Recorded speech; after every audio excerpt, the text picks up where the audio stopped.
नमस्ते विद्यार्थी मित्रों, कैसे हैं? अच्छे हैं ना? कक्षा 7 हिंदी विषय में आज हम इकाई 6 डॉक्टर विक्रम साराभाई के बारे में अध्ययन करेंगे। हमारे जीवन को सुविधापूर्ण बनाने के लिए वैज्ञानिकों का प्रमुख योगदान रहा है, जिन्होंने विज्ञान, प्रौद्योगिकी, शिक्षा, उद्योग, वाणिज्य, व्यवसाय, प्रबंधन आदि अनेक क्षेत्र में देश की प्रगति के लिए उल्लेखनीय कार्य किए हैं।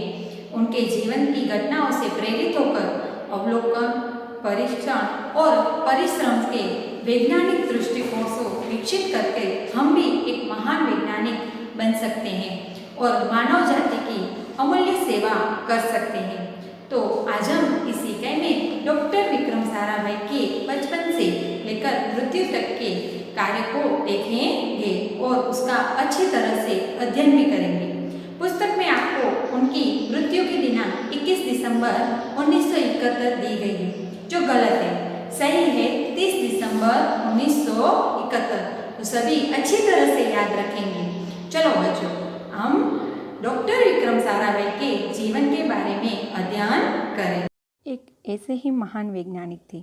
जब वे मात्र 2 वर्ष के थे तब गुरुदेव रविंद्रनाथ ठाकुर ने भविष्यवाणी की थी कि यह बालक बड़ा होकर बहुत यशस्वी बनेगा, और उस बालक ने उनकी भविष्यवाणी अपने कर्मों से सच साबित कर डाली। क्या आप जानते थे वे कौन थे? वे थे हमारे महान वैज्ञानिक डॉक्टर विक्रम साराभाई। डॉक्टर विक्रम साराभाई का जन्म 12 अगस्त सन 1919 को अहमदाबाद में हुआ था। उनका परिवार एक प्रतिष्ठित उद्योगपति परिवार था।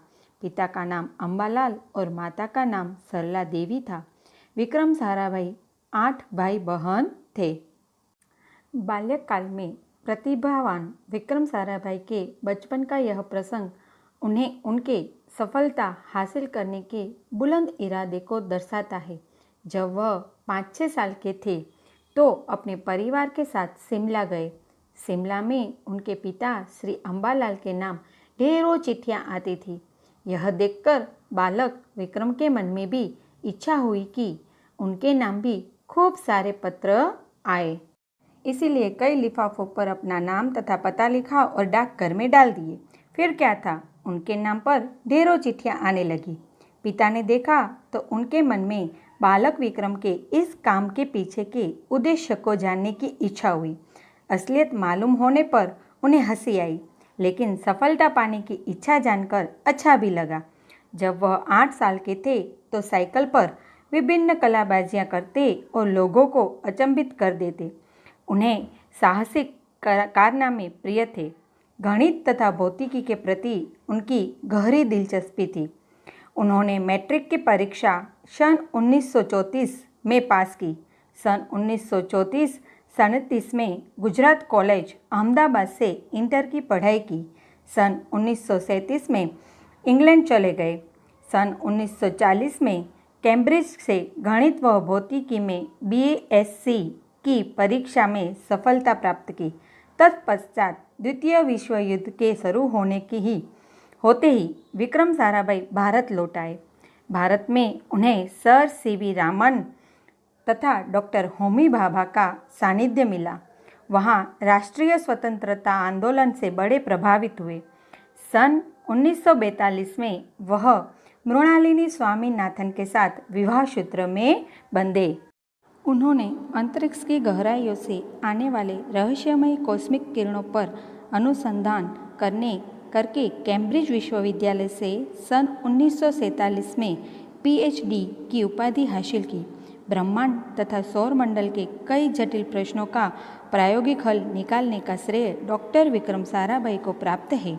यह उन्हीं का सुझाव था कि कॉस्मिक किरणों पर प्रयोग के लिए हिमालय की ऊंची चोटियां सर्वाधिक उपयुक्त व अनुकूल होगी।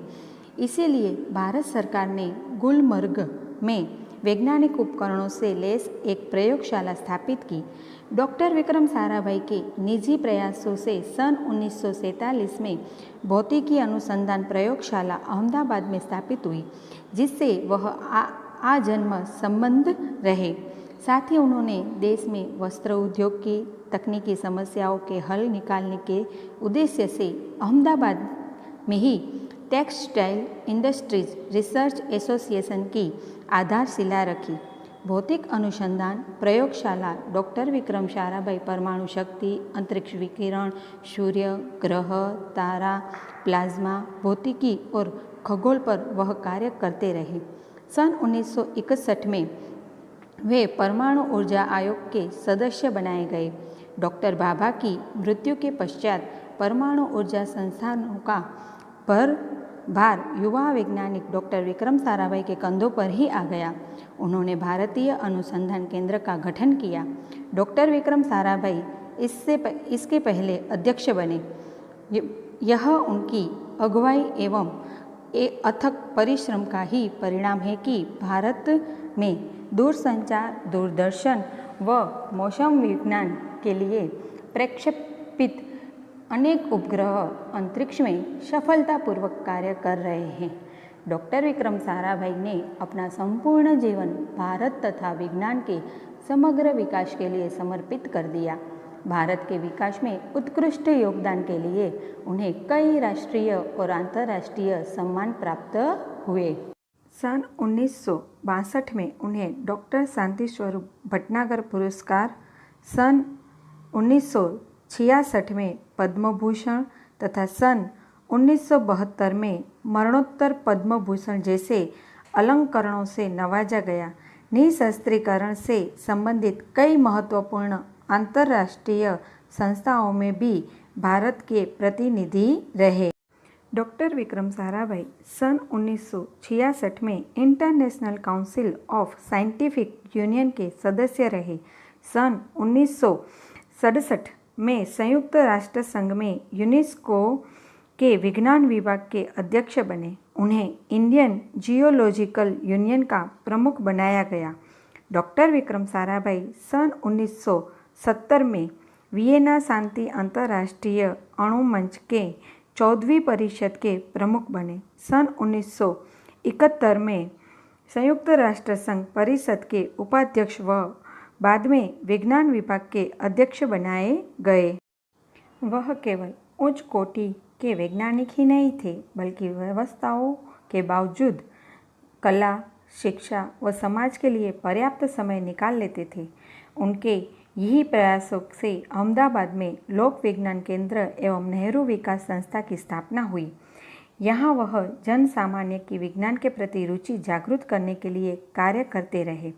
वह 30 दिसंबर सन 1971 की काली तारीख थी। डॉक्टर विक्रम साराभाई को त्रिवेंद्रम के लॉन्चिंग स्टेशन थुम्बा में कार्य निरीक्षण के लिए भेजा गया था। वहाँ वह एक होटल में ठहरे हुए थे। वहीं हृदय की गति रुकने से उनकी मृत्यु हो गई। उनके निधन से विज्ञान में नित नए आयामों को जोड़ने वाले एक जीवन चक्र सदा के लिए रुक गया। ऐसी महान प्रतिभा को सत सत नमन। तो विद्यार्थी मित्रों, आपने देखा कि डॉक्टर विक्रम साराभाई ने अपने जीवन में कैसे साहसिकता से कार्य किए, तो हम भी इन्हीं की तरह आगे बढ़े। इसीलिए इस इकाई को आप अच्छी तरह से पढ़ेंगे और उसका अध्ययन भी करेंगे। पुस्तक के अंतिम पेज में योग्यता विस्तार दिया गया है, जिसमें डॉक्टर विक्रम साराभाई की स्मृति में विज्ञान के विभिन्न क्षेत्रों जैसे कि रॉकेट, उपग्रह, संचार, मौसम विज्ञान, खगोल विज्ञान, भौतिकी, सुदूर संवेदन, अंतरिक्ष उपयोग, आयुर्विज्ञान, हवाई विज्ञान, भूगणित तथा अंतरिक्ष अभियंत्रण में विशिष्ट अनुसंधानकर्ता वैज्ञानिकों और लेखकों को डॉक्टर विक्रम साराभाई स्मारक पुरस्कार प्रदान किए जाते हैं।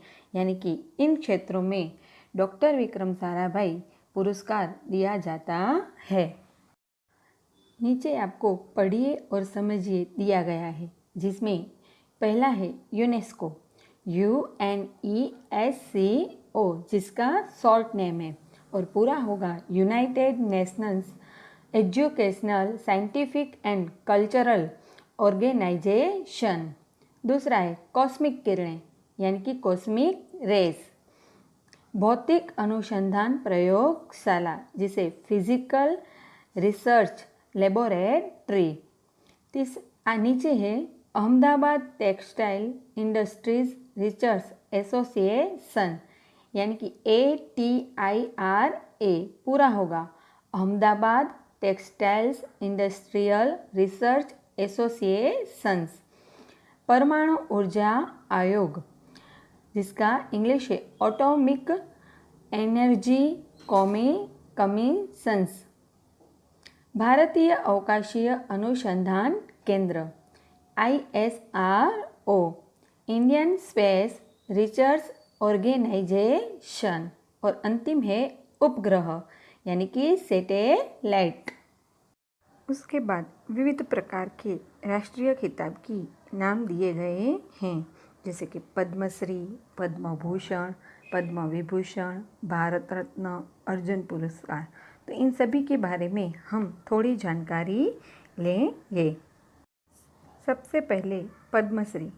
पद्मश्री पुरस्कार भारत सरकार द्वारा आमतौर पर सिर्फ भारतीय नागरिकों को दिया जाने वाला सम्मान है जो जीवन के विभिन्न क्षेत्रों जैसे कि कला, शिक्षा, उद्योग, साहित्य, विज्ञान, खेल, चिकित्सा, समाज सेवा और सार्वजनिक जीवन आदि में अनेक विशिष्ट योगदान को मान्यता प्रदान करने के लिए यह पुरस्कार दिया जाता है। पद्म भूषण यह सम्मान पुरस्कार किसी भी क्षेत्र में उच्च स्तर की उल्लेखनीय सेवा के लिए प्रदान किया जाता है। इसमें सरकारी कर्मचारियों द्वारा की गई सेवाएं भी शामिल होती है। यह सम्मान भारत सरकार द्वारा दिया जाने वाला तीसरा सर्वोच्च नागरिक सम्मान है जो देश के लिए बहुमूल्य योगदान के लिए दिया जाता है। भारत सरकार द्वारा दिए जाने वाले अन्य प्रतिष्ठित पुरस्कारों में भारत रत्न, पद्मश्री, पद्म विभूषण का नाम लिया जाता है। पद्म विभूषण सम्मान भारत सरकार द्वारा दिया जाने वाला दूसरा उच्च नागरिक सम्मान है जो देश के लिए असैनिक क्षेत्रों में बहुमूल्य योगदान के लिए दिया जाता है। यह सम्मान भारत के राष्ट्रपति द्वारा दिया जाता है। इस सम्मान की स्थापना 2 जनवरी 1954 में की गई थी। भारत रत्न के बाद यह दूसरा प्रतिष्ठित सम्मान है। भारत रत्न भारत का सर्वोच्च नागरिक सम्मान है। यह सम्मान राष्ट्र सेवा के लिए दिया जाता है। इन सेवाओं में कला, साहित्य, विज्ञान, सार्वजनिक सेवा और खेल के साथ ही सैन्य क्षेत्र भी शामिल है। इस सम्मान की स्थापना 2 जनवरी 1954 में भारत के तत्कालीन राष्ट्रपति श्री राजेंद्र प्रसाद द्वारा की गई थी। सरकार ने जनवरी 2019 तक 44 लोगों को भारत रत्न से सम्मानित किया है। यह सम्मान एक वर्ष में अधिकतम 3 व्यक्तियों को ही भारत रत्न दिया जाता है। अर्जुन पुरस्कार। अर्जुन पुरस्कार खिलाड़ियों के लिए दिए जाने वाला एक पुरस्कार है जो भारत सरकार द्वारा खेल के क्षेत्र में उत्कृष्ट प्रदर्शन के लिए दिया जाता है। इस पुरस्कार का प्रारंभ 1961 में हुआ था। पुरस्कार स्वरूप 5 लाख रुपए की राशि, अर्जुन की कांस्य प्रतिमा और एक प्रशिक्षित पत्र दिया जाता है। इकाई में आपको शब्दार्थ भी दिए गए हैं। इरादा यानी विचार, संकल्प। लिफाफा कागज की वह चौकोर थैली जिसके भीतर चिट्ठी या कागज पत्र रखकर भेजा जाता है। ढेरों बहुत, ज़्यादा, अधिक। लेस सुसज्जित। अनुसंधान आविष्कार, खोज, संशोधन। उपाधि यानी कि प्रतिष्ठा सूचक पद है और खिताब। इसके अलावा भी बहुत सारे ऐसे शब्द हैं जो इस इकाई में आते हैं जैसे कि यशस्वी तो कीर्तिवान, साबित करना तो सिद्ध करना, बुलंद तो ऊंचा, कारनामा तो कार्य, भूमितकी तो उसका भूमिति जो हम कई बार मैथ्स में आप सीखे हैं, भूमिति रेखांकित गणित। भौतिकी यानी कि भौतिक शास्त्र। अंतरिक्ष तो आकाश। कॉस्मिक तो ब्रह्मांडकीय किरणें। अनुसंधान वो तो आपको पता है आविष्कार या संशोधन। आयोग तो संस्थान। अगुवाई तो नेतृत्व। प्रेक्षपित तो स्थापित। तो इस तरह बहुत सारे ऐसे शब्द हैं जो आपको इकाई में दिए गए हैं जिसके अर्थ आपको पता करने हैं। गृह कार्य में आप सुलेखन, उन्होंने मैट्रिक्स से लेकर सूत्र में बंधे वहाँ तक का पैराग्राफ लिखना है। शब्दार्थ, कठिन शब्द 20, योग्यता विस्तार, विविध प्रकार के राष्ट्रीय खिताब के बारे में लिखना है। अस्तु।